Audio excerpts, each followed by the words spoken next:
I was like, yo, Drew, call me because we gotta go with baseball bats, everything. We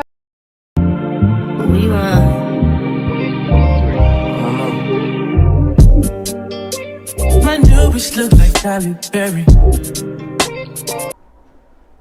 Hi lover girls, hi lover boys, this is Royalty Tea Room and we're back with another Real Housewives of Atlanta recap.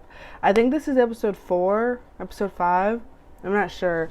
But yeah, I'm really starting to warm up to this season. It's definitely never going to be like the original seasons. Well, I don't want to say original, it's all original.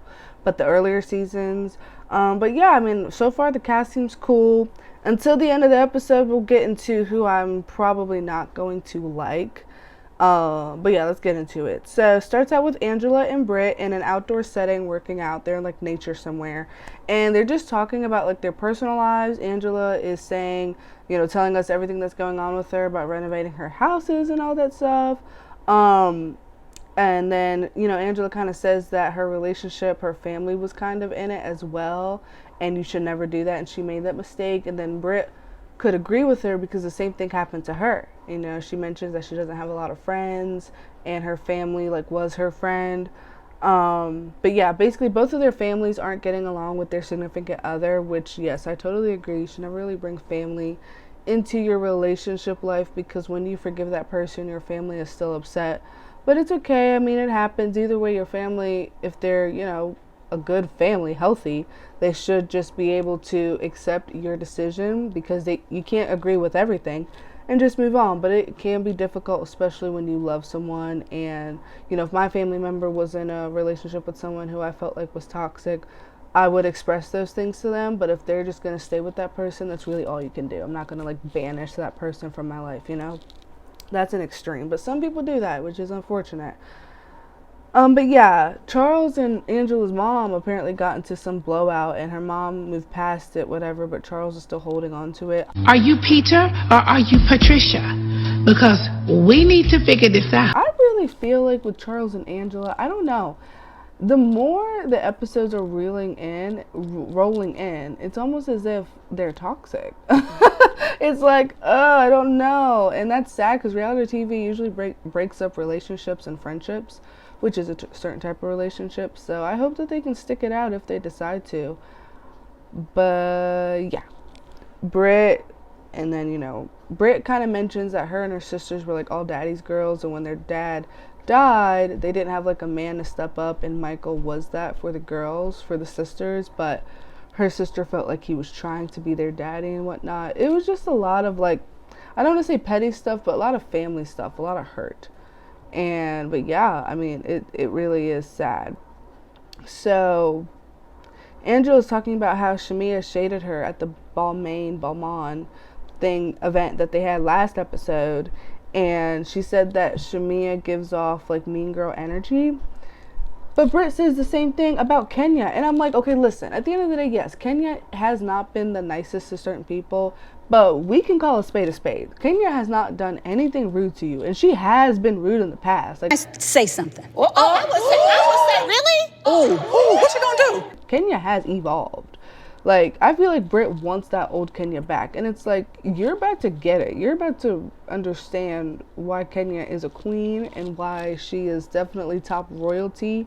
Of course, there are things she's done that a lot of fans don't agree with, but she's an icon. I mean, before Real Housewives, she's an icon. You can never take that away from her. So, yeah, Britt. So yeah, apparently Kenya and Britt spoke at the event. I guess it was behind the scenes, and apparently Britt says that her energy wasn't that well, but we didn't see it, so we don't know. And honestly, judging by the end of this episode, you have to kind of take Britt for a grain of salt, whatever she says, because she's extra, 100%. And I'm an extra person, but she's completely extra. But yeah, the next scene, Shamia's sitting outside in her pool, and her sis comes up. She plays her sister a new song and says she's never, had her shot at singing before. Apparently she's been in multiple girl groups and stuff. But, my thing is, maybe Shamia is just a background person, and that's okay. For example, Sissy Houston, right? She she gave birth to one of the greatest singers of all time, the greatest singer of all time, but she was never like an Aretha. And her voice is definitely comparable. I mean, she sang background for Aretha. She just never became what Aretha was. And certain people in life, they just have it about them. That doesn't mean you're less talented, less beautiful. They're just meant to be a star. And maybe Shamia, like why you never went far in your music career, maybe you're just meant to be a background person. Maybe, you know, music just isn't really where your light is, and no one can control that, only God can. So I mean, it's sad for her. She just said that she never really had her chance, but I mean, I like her. I'm getting around to like her, and she has a beautiful voice, and I would love to see her become great, you know, shine and stuff. But something in the back of her head, perhaps the advice is like, the reason why you never really made it there, just maybe because you weren't meant to be there, and that's okay. You know, everyone is in life for different reasons. So yeah, Shamia was sent an invite to Angela's blackout dinner, and she is shocked. Now, I'm going to just mention, because we're going to get into it, the invite did say blackout. Remember that.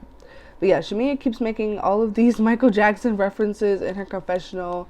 She's like saying like, who's bad? And she's like, maybe I should have moonwalked out. She's saying all these MJ references about Angela's nose. And my thing is, I am Michael Jackson's biggest fan. So not too much of my husband. But it was kind of funny. I laughed. I was like, oh my gosh, that's looking kind of funny. And then she made another MJ reference later on. That was hilarious too. But yeah, the next scene, Portia is at Pampered by Portia, which is like her business where she sells like bed sheets and whatnot. It is sad to see her late cousin. I think that's the cousin that passed last year. So it was kind of sad to see her on the screen, because I know they film a year before it airs. So it was kind of like, oh, I know Portia was probably watching this, you know, it was probably triggering for the family, so my heart does go out to them. Portia said that she had a plan to retire at 40, but since the divorce, she has to grind harder. And it's like, basically, in hood terms, she found someone who was very rich, thought could take care of her, thought she was Cinderella, but he was a scammer. Single, married, divorced, separated, widowed. Widowed. I'm sorry, divorced. So she can't stay with him. Girl, that is like so sad, because that is heartbreak at its finest. I know she'll be in that divorce court pissed. So they get into Drew reaching out to her assistant, saying her and Dennis went to sit down with him. And this is at Portia's Pampered thing, by the way. And Portia's assistant was confused about that, because he was like, when did Dennis start doing music? And Portia said that Go Naked Corp might fire Drew, but it's like, the producers are so shady. They said HR, Portia with the T. Who else? Sales management, Portia with the SH. It was like all these things. It's basically Portia. So if anyone wants to fire Drew, it would be Portia. That was funny. I gagged at that. Next scene, it's Drew and her family. Ralph is in the scene training the boys how to play football. That was kind of nice to see. Drew comes up and she's like playing around with the kids, and Ralph is just like, don't tear an Achilles. But it's like, you want her to tear an Achilles. The way he said it was just giving, I don't want you to, but I'm praying. Like, it was like he wants that to happen. But yeah, Drew said that they are better as co-parents than a couple. And that's real to admit. Some people, it takes them a while to understand that part. So I like that. But I know for a fact, just the way they were acting, it was so awkward in the scene. It was like, their kids can probably tell that they're going through something in the relationship. And a lot of parents feel like, oh, the kids won't know, they're shielded. But kids are not stupid, they know. You know, I grew up in environments like that, so we know, you know, growing up. And they weren't very inconspicuous. Like, it was mean faces and mean mugging. It was just, they couldn't fake the funk. And maybe because the cameras were there, so I hope that's not what they're actually doing, like, all the time. It was giving awkward. So Ralph gets a green screen. Why do they keep giving this? Oh my gosh. I was like really annoyed, because Ralph looks good, but all inside. Are you Peter or are you Patricia? Because we need to figure this out. I side with Drew. Just saying. The producer asked him why he came to the interview without a shirt. He was like, because the interviewer was just like, we just wanted to make sure you were just here for the scene. And Ralph didn't say nothing. It was like, are you trying to get cookies or something? Like, what's it giving? Juice says that their court order can't discuss the divorce with the children. I really never heard of that before. Let me know if y'all's ever heard of that. But yeah, if that's the case, I get that. And in the interview, the producer's like, Drew tells Ralph that he's like a narcissist, and then the producer asks Drew, like, do you know what a narcissist means? And Drew's just like, wait, let me look it up. And the producer's like, you don't know what that means? But apparently Ralph does, so yeah. Then this Negro has the nerve to do a knockoff MTV Cribs about his bachelor pad in the basement. I was like, yo, Drew, call me, because we gotta go with baseball bats, everything, Timberlands. Like, oh no, you need better friends in your life. He really said, this is the crib. Like, okay, little Bow Wow, I see you. That rubbed me the wrong way in so many ways. But my thing is, seeing that, I was like, are they even divorced for real? Like, are they even wanting to get a divorce? I mean, I don't know. They did file. That's public information. So, I don't know. It just seemed a little fake. I could be wrong. So, yeah, Kelly pulls up to Kenya Moore hair care. I swear, they took all of Kenya's scenes out with the other ladies and took her name off of it and just made it like other people's scenes. So her scene with Kelly, it was like Kelly's scene. But I feel like it was supposed to be Kenya's scene, because we've already had like 20 scenes with Kelly. So that's messed up, Bravo. I don't like that. But yeah, she's showing Kelly around, and her place looks amazing. Like, free promo. Go, if you're in Atlanta, stop by Kenya Moore Hair Care, you know, get all the products you need, get that scalp massager that they were talking about. It looks great. And if I ever go to Atlanta, that's the first place I'm going. But yeah, Kelly has a bodyguard, and she says it's because of the abuse she went through with her ex-husband, which was very, you know, triggering for her and sad to watch, that this led up to this. And it's like things that you see in Lifetime movies, things that you hear about, but you never see it on a reality TV show. At least I haven't, where it's real time. You know, she says that he threatened her in the presence of a judge. Like, this is no joke. So the people who think, oh, she's faking, she's lying, like, this is serious. She has to have a bodyguard. Like, this man is off his hinges. But yeah, that's so sad. And she's super strong, because when she talks about it, it's like she's not breaking a sweat. She's like, she can talk about it. I think that took a lot of healing. So I really applaud Kelly, and I really think I'm gonna like her. I'm really starting to like her a lot. It takes me a minute, but I do like her. And now they're in court over the rights to the business. And he doesn't like the fact that she tried to tell him, I'm going to control the business and you'll get your residual checks. And it's like, that's the smartest thing to do, because he's crazy. But he don't want that. So they're in court battling it out. And I am sending wishes to you. I hope you win. Take him down, girl. Take him down.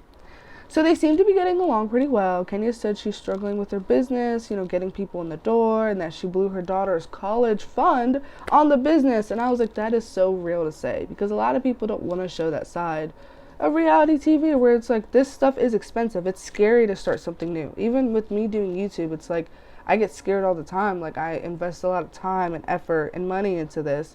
But if it's something you love, keep going. Don't stop. Keep going. To everyone who's watching this, who has a dream, who wants to do something outside of what they're doing now, just do it. I mean, you know, tomorrow isn't promised, so do it. But yeah, I feel bad for her. And Kenya started crying. You know, she's like really stressed. She's scared. And I really feel for that. And in the moment, Kelly was such a good support system. So I'm just like, Kenya, you deserve it. You're a good person. Until we get to what happened later. Like, not saying Kenya's in the fault. I'm just saying someone brought out the beast. Next scene, Britt is meeting with her sister, Cher. And this whole scene was just like a lot of family stuff that I don't want to say I wasn't interested in listening to, but it was like, my opinion doesn't matter. No matter what I say, it's like, that's just their family things. Everything else I'm talking about, not saying my opinion does matter, but it's different. When you're talking about family stuff, it's like, you really got to watch. So it just seems like a lot of hurt, a lot of trauma, a lot of things that have happened. They haven't seen each other in a long time. You know, her sister feels like that her man, Britt's man came and kind of stole Britt away, apparently. I'm kind of unsure what the true issue is, I think. And then, Britt mentioned something about her sister being jealous that she has a man. Kenya tries to give me a fake tear, one of those big old crocodile tears, you know, and I was really hopeless, and I really Girl. It was just a lot of that, which was sad to see, really. I don't have a sister, but I'm kind of happy I don't have a sister, because a lot of times sisters fight more than brothers do. Every now and then you'll run into those families where the brothers don't talk, but it's mostly sisters. And I'm like, oh, thank God I did not have a sister. Next scene, Dennis is in the studio, and Drew pulls up, of course, and they start talking about Dennis, and, well, they start talking about the issue at hand, you know, with Portia. And Dennis had the audacity to say he has no idea what she's talking about. Girl, you done had too many drinks. Bye. But just like 2 episodes ago, we have you on tape saying, you know, all this stuff to Portia. Portia's in the car telling you what the issue is. So do you not know? You do know. Oh, I get it. You're one of those toxic men. Noted. So, yeah, it's a lie. The producers did a replay and everything. It was just like, exactly. Caught you in 4K. But yeah, when Drew was in the studio, what the hell was that? I was like, that is comical. Ugh. I mean, Drew's talented, but that was not it, babe. So next scene is the montage of all the ladies getting ready for Angela's event. Britt and Kelly saying they don't feel safe in Bankhead, and it's like, oh, it's giving when Courtney said Candy brought out the ghetto. I don't really like that. I mean, hey, the hood is the hood, but I think I've heard decent things about Bankhead. I'm not from Atlanta, so y'all correct me if I'm wrong. But let me tell you, the opening to Angela's walk-in was everything. I was like, yes, that is how you walk in. That was perfect. Literally 10 out of 10. And apparently they went to this place. It's called the Vault or the Bank. I can't remember. But they're sitting in a vault, and that's where the dinner is. It's cool. It looks so cool. I low-key want to throw an event there because that looks really, really, it's tea and everything. But when she was walking, I could low-key get what Shami was talking about with the MJ and LaToya Jackson nose references, because her nose, it was like that. But I still love you, Angela, no shade. Britt gets there first, Drew comes after, then Portia, and Kelly is next. She has the best outfit, Kelly. Kenya comes in with her blue. I love Kenya, but really, you see stuff like that. Tick, tick, tick, tick, tick. But she said she didn't get the memo, and then she said she didn't have anything black, so it's like, which one is it, sister? How you gonna upstage someone at their own event? Anyways, that's why I think Nene and Kenya never really got along all those years, because, like, Kenya sometimes can just give that, like, she's entitled. But, I mean, hey, no one can really tell you your worth but yourself, right? Britt saying that Kenya giving her a pat on the back was shady, and I'm just like, Girl, you done had too many drinks. Bye. What the fuck? Sorry, what do you want from this lady? Do you want her to, like, grind on you when she sees you? You want her to, like, titty bump you? Like, what do you want? She gave you a pat. She doesn't know you. She literally met you less than a month ago. Calm down. Like, Britt was getting on my nerves. From this moment on down, she will be getting on my nerves. So I might get more mad and more mad. Forgive me. Shemia walks in, and she has an olive oil branch, and she begins talking to Angela, and she apologizes to her, and Angela does the same. So it was really nice to see. And then she made another MJ reference in her confession. But that was funny, though. It was a little cute shade. Kelly said Drew didn't buy something at the Balmain event. And I was like, not you getting in her pockets. Drew kind of told us that she's, like, struggling financially just a tad. So I think Drew took the shade how she took it. She didn't think it was that big of a deal. But I would have been like, girl, like, I'm going through this and that. You need to mind yours. But Drew said she did buy a sweater for her son. A blazer, I believe. So, I mean, yeah. And then she's trying to show Kelly the evidence that she bought something. And then Dennis texts her. And Kelly's like, oh, I see a text from Dennis. And the way Portia laughed, it's like, is this just a storyline? Like, if that was me, I would have reached across that table and say, Yakima. The door is closed. Like, baby daddies you don't mess with. So, yeah, then Kenya is talking about her hair spot. And this, really watching this, I was like, I'm really not sure how everything went left. Like, from this tone, from when Kenya was talking about her hair spot, I don't understand how the next couple scenes happened, but I'm about to find out. That's what was in my mind when I was watching it. So then Shamia plays her new song for the girls, and Portia doesn't feel like Shamia is actually singing on the record. And I think it was shade. All the girls were like, Portia's being shady. And Portia just keeps justifying it. But it must not have been a big of a deal because they drove off together. But we'll see later in the season that they're not really cool no more. So that's probably the reason why. So then Angela has a game where the ladies write down questions anonymously. Of course, it's going to evoke drama. So Portia said that she knows something about Charles, and I was like, oh, how you gonna say that? And the man's husband, the man's wife, is sitting right beside you. That's a bad itch. That's a bad. New normal is gone. Lee is now pushed back. And I'm gonna be in Atlanta. Ooh. Bad itch. Couldn't be me.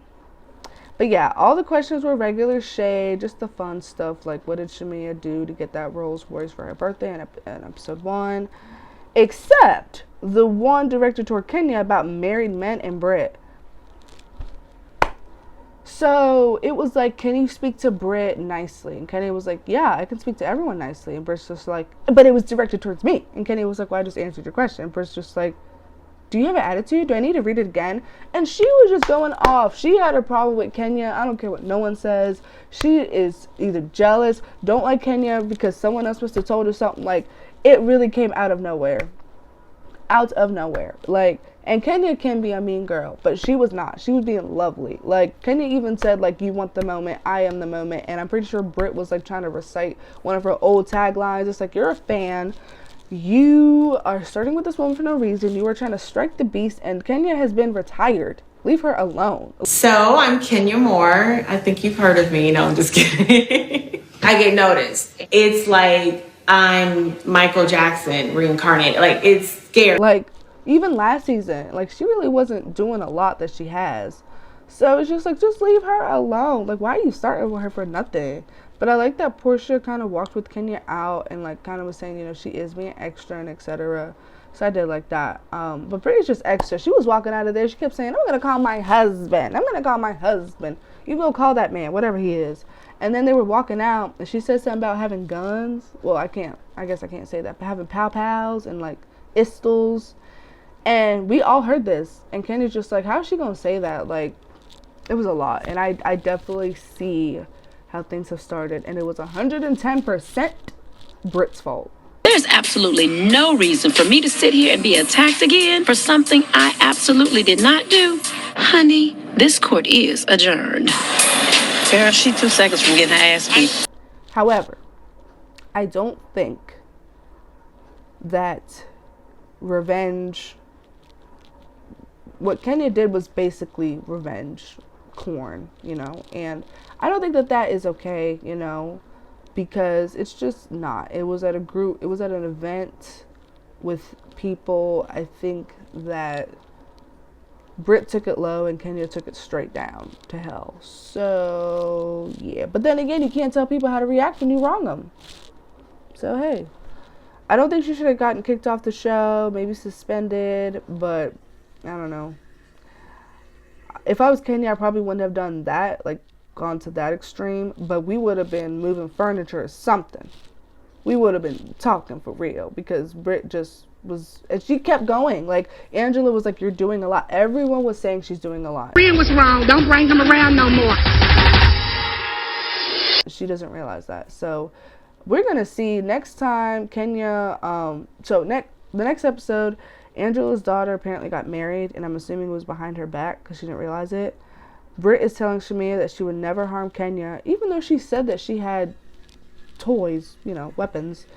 And then Kenya shows the picture of Britt sucking lollipops, and that's how she got kicked off the show, fired essentially. But yeah, I didn't like that at all. I did not like the way that they tried to make Kenya a villain, because last year it was like going viral and everything, and everyone was just like, oh, finally, you know, we couldn't stand Kenya for all this time. But it's like, looking at it from the actual perspective. Sorry, my video cut off early, but y'all, that's the end of the video. Basically, make sure you like, comment. My new bitch look like